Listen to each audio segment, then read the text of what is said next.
Hello everyone, and welcome back to Coronavirus Corner.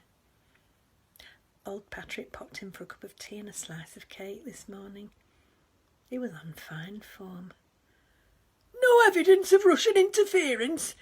That's like a knit nurse saying there's no evidence of knits when she's never set foot in the school. He has a point. There seems to be a fashion for being economical with the truth, as they called it in the 1980s. A fashion I think Gavin has been following for quite a while. When I turned round and saw Charles, he said, "Are you all right, Edna? Did he hurt you?" And I said, "Only my shoulder." And then suddenly it hit me that he could have done anything to me on that lonely beach, and my legs gave way, and I sat down right in front of the candy floss stall. And Charles bent down and gently helped me back up, and he said, "It's all right, Edna. I've got you safe." And he kept hold of me for a moment.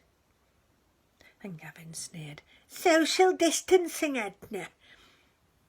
And I said, "That's enough of that, Gavin."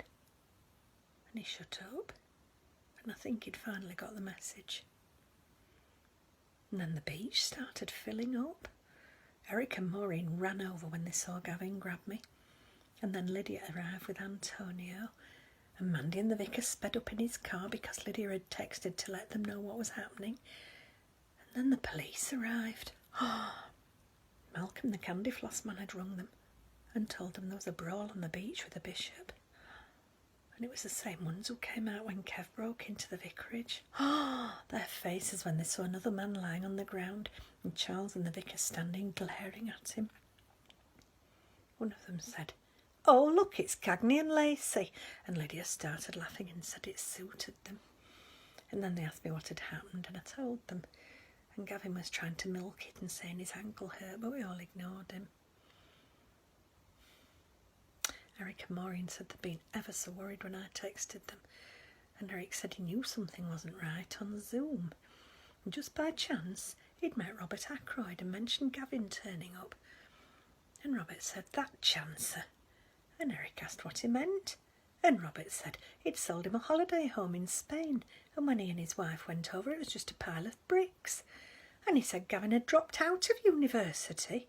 He was never an architect, just a con man. And we all looked at him like we'd found a slug in a salad sandwich. Lydia said Charles never read my text. As soon as my name flashed up and the word help, he was out the door. And he blushed. And I smiled. And he smiled back. The police took Gavin away. And Malcolm asked if anyone wanted a candy floss, and we all said yes, and then we went for a paddle, and it was lovely. And Antonio stuck by me like a little guard dog. And Lydia told me he was Charles's wife's dog, and he'd never taken to anybody like he had to me. And Charles had had a little cry when he got home after the picnic. He said I must be lovely. And I said it was the pork pie. Today's sensible tip is, there's a big difference between lust and love. Take your time and make sure you know which it is.